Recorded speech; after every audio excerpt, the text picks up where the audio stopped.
आ गया है आप लोगों के बीच सबसे बड़ा अवसर। भारत की राजधानी नई दिल्ली में स्थित मेजर ध्यानचंद स्टेडियम की इंडिया गेट के पास पड़ता है। 5 सितंबर से लेकर 22 सितंबर 2025 तक सरस आजीविका मेला शुरू हो गया है।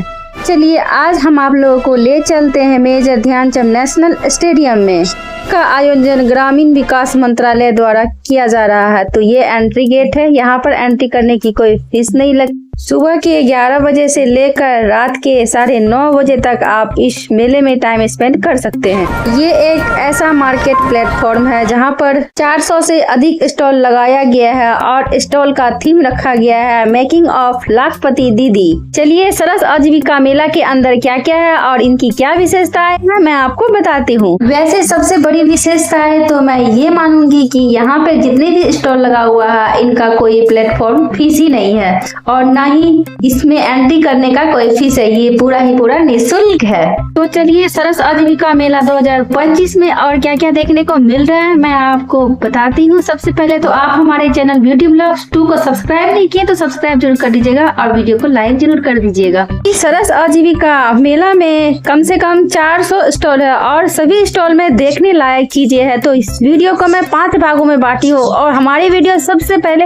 आपके चैनल पर आए इसलिए सब्सक्राइब करना बहुत जरूरी है। और बच्चों के लिए भी बहुत अलग से अलग हाथ से बनी हुई चीज आप लोग को देखने को मिलेगा और एंजॉय करने को मिलेगा। सबसे पहले तो इस मेले में लग्जरी वाली फीलिंग आती है। थीम बहुत अच्छी है, ऊपर से नीचे तक पूरा ठंडक हवा और बैकग्राउंड म्यूजिक के साथ है वो भी। चारों तरफ से पियानो की आवाज और ठंडक, पानी बिल्कुल ठंडा फ्री और ब्लॉग बनाने के लिए बिल्कुल भी फ्री, पूरा निःशुल्क है। कुछ भी लेके आ सकते हैं क्योंकि यहाँ पर इलेक्ट्रॉनिक चीजों की लाने की मनाही बिल्कुल भी नहीं है। तो जल्दी से मोबाइल और कैमरा उठाइए और इस सरस मेला में आइए, ब्लॉग और रील बनाइए और सोशल प्लेटफॉर्म पर डालिए क्योंकि मैं एक ब्लॉगर हूँ तो मैं ये सब बातें आपको बताऊंगी तो जरूरी है। और साथ में कुछ कैश भी लेकर आइएगा क्योंकि यहाँ पर कर सकते हैं आप भर के शॉपिंग, वो भी ऐसी शॉपिंग कर सकते हैं जो आपने कभी कहीं देखी नहीं होगी। बहुत से बहुत अनोखी चीजें आपको देखने को मिलेगी क्योंकि सरस आजीविका मेला में कई राज्यों के कारीगर और शिल्पकार अपने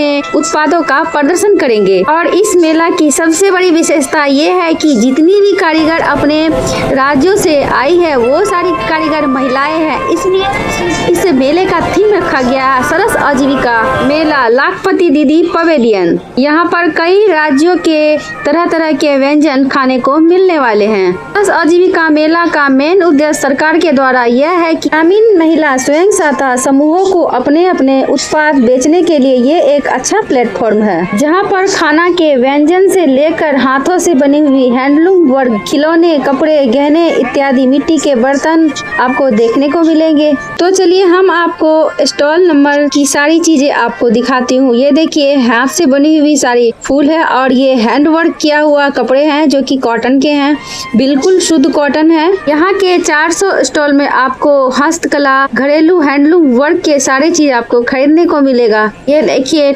स्टॉल नंबर 13 में नागालैंड हैंडवर्क का सारा सामान आपको मिल रहा है। यहाँ के कारीगर नागालैंड से आए हैं और ये सारी फ्लावर जितनी भी है हाथों से बनी हुई है। इस मेले में आपको अनेकों चीज देखने को मिलेंगे और यहाँ से तो जाने का बिल्कुल भी मन नहीं करेगा। मेजर ध्यानचंद स्टेडियम इतनी लंबी चौड़ी है कि यहाँ पर 400 स्टॉल की जो स्टॉल लगाई गई है वो काफ़ी दूर दूर तक फैली हुई है और सारा भ्रमण करने के लिए आपको यहाँ पर एक ई रिक्शा का भी आपको देखने को मिलेगा। ई रिक्शा पर आप बैठकर सारी चीज़ों को देख सकते हैं, घूम सकते हैं, खरीद सकते हैं। सरस आजीविका मेला में आपको बाथरूम और टॉयलेट भी बिल्कुल फ्री साफ सुथरा मिलेगा। सरस आजीविका मेला महिलाओं के लिए बिल्कुल ही सुरक्षित और बहुत ज़्यादा उद्देश्यपूर्ण है। इस मेले का मेन उद्देश्य है कि उसे आत्मनिर्भर बनाना, लाखपति दीदियों का निर्माण, ग्रामीण महिलाओं को सफल उद्यमी और लोकल चैंपियन बनने के लिए सशक्त बनना। और ये एक ऐसा मेला है जहाँ का नेतृत्व पूरी लाखपति दीदियाँ करेगी, जहाँ उनके हस्तलिप और हाथ कृषि खाद्य उत्पादकों का प्रदर्शन किया जाएगा। रस आजीविका मेला की सबसे बड़ी बातें ये है कि शहरी और ग्रामीण को जोड़ना।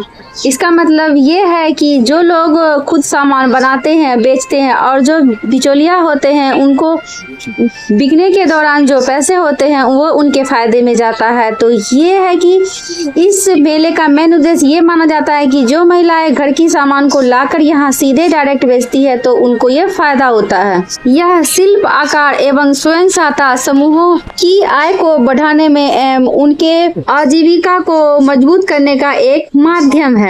और वैसे भी हम लोगों के लिए भी ये एक माध्यम है, क्योंकि यहाँ पर दिन भर में हजारों ऐसे प्लेटफॉर्म के लोग आते हैं जो कि अपने अपने चैनलों पर इस जगह की वीडियो बनाकर डालते हैं। आप देख रहे हैं कि कई बार कितने लोग आकर कैमरे में इस जगह को कैद करना चाहते हैं। तो हम ये कह सकते हैं कि ये सिर्फ स्वयं सहायता की महिलाओं के लिए ही नहीं बल्कि हमारे जैसे करोड़ों लोग ऐसे हैं जो कि इस जगह पर आने के बाद अपने YouTube चैनल को भी आगे बढ़ाना चाहते हैं। तो इसलिए बिल्कुल हम कह ही सकते हैं कि हमारे और आपके लिए भी ये आजीविका मेला बहुत ही ज्यादा खास होने वाला है। तो चलिए आगे चलते हैं और इस मेले की क्या क्या महत्वपूर्ण विशेषताएं हैं और स्टॉल में क्या क्या आपको देखने को मिलता है, चलिए हम आपको दिखाते हैं। तो ये देखते हैं कि इस स्टॉल पर हाथ से बनी हुई, जैसे कि कह सकते हैं कि बांस की बनी हुई ये डालियां और कुछ बर्तन बने हुए हैं जिसको कि बम्बू बोला जाता है। और इस स्टॉल पर देख सकते हैं कि मिट्टी के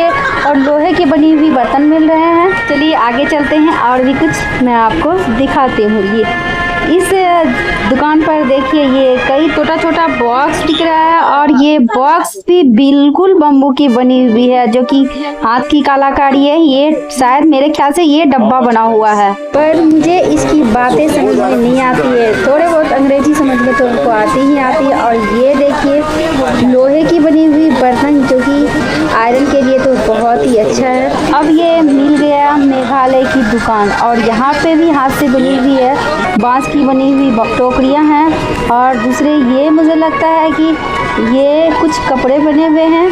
तो आप देख सकते हैं कि इस मेले में एक से एक हाथ की बनी हुई कपड़े, सारे वस्त्र, दैनिक उपयोग करने वाले घर के सामान, झाड़ू, पोछा, बर्तन, खिलौने, कपड़े इत्यादि, आपको खाने पीने की चीजें जैसे कि मसाला और काफी सारी अचार, पापड़, दाल, चीनी, नमक, ये सारी चीजें आपको यहाँ पर इस मेले में भी मिल जाएगी। और हम कह सकते हैं कि ग्राहकों के लिए तो सबसे बड़ी बात ये है कि आपको कम दामों में हाथ से बनी हुई बिल्कुल शुद्ध और असली चीज आपको यूज करने को मिलता है। और आप ये बात अच्छी तरह से जानते हैं कि इसमें से कुछ पैसे कुछ समुदाय को भी जाते ही जाते हैं। और हमारे चैनल के वीडियो में सबसे बड़ी खासियत ये है कि मैं जिस जगह पे जाती हूँ उस जगह के इतिहास के बारे में अच्छी तरीके से बताती हूँ। पूरी कोशिश करती हूँ कि अच्छी जानकारी मैं आप लोगों को दूं। इस मेले में आने के बाद तो सबसे पहली बात तो यहाँ आने के बाद आपको कार पार्किंग की भी सुविधा दी जाती है। इस मेले में सभी लोग जो कि अन्य राज्यों से आए हैं वो ये दर्शाने की कोशिश कर रहे हैं कि उनकी राज्यों की शालीनता क्या है। ये इस मेले के हम सबसे पहले भाग में आए हैं जो कि इतना बड़ा खुला स्पेस है और चारों तरफ से दुकानें लगी हुई है। यहाँ की साज सजावट बहुत ज़्यादा अच्छी लगती है और बहुत ज़्यादा ही मनमोहक है। जगह जगह पर ठंडा पानी पीने के लिए डब्बा लगा हुआ है और हर जगह डस्टबिन लगा हुआ है ताकि कचरा इधर उधर ना फैले। चलिए हम आगे की ओर चलते हैं जहाँ पर भोजनालय का पूरा से अच्छा प्रबंध किया गया। और सरस जीविका मेला के अंदर आपको म्यूजिक हॉल बनाया गया है जो कि पूरा एसी कवर है, उसमें जाकर आप आराम कर सकते हैं। दिव्यांगजनों के लिए आराम करने के लिए सुविधा बहुत अच्छी है। सब अपनी अपनी कला का प्रसारण करते हैं, वो भी आप बैठ के सरस जीविका के अंदर आप देख सकते हैं। सरस जीविका आयोजन के अंदर होने वाली संस्कृति और कला की जो अगला भाग है वो वाली वीडियो में भी आपको इस चैनल पर मिल जाएगा। उसके लिए आप हमारे चैनल ब्यूटी ब्लॉग्स 2 को जरूर सब्सक्राइब कर ले, वो भी बेल आइकन के साथ। मेरे चैनल में सभी प्रकार की कलाकृतियाँ आपको देखने को मिलेगा। और मैं आपको दिखाती हूँ कि कई तरह के विशेष प्रकार की मूर्तियाँ बनाई गई है जो कि हाथों से बनी हुई है। ये मूर्ति मूर्तियां भी स्वयं सहायता समूह में महिलाओं के द्वारा बनाई गई है, जो कि विभिन्न प्रकार के तकनीकी और सामग्री के द्वारा जो मिट्टी, धातु, लकड़ी और पत्थर का उपयोग करती है।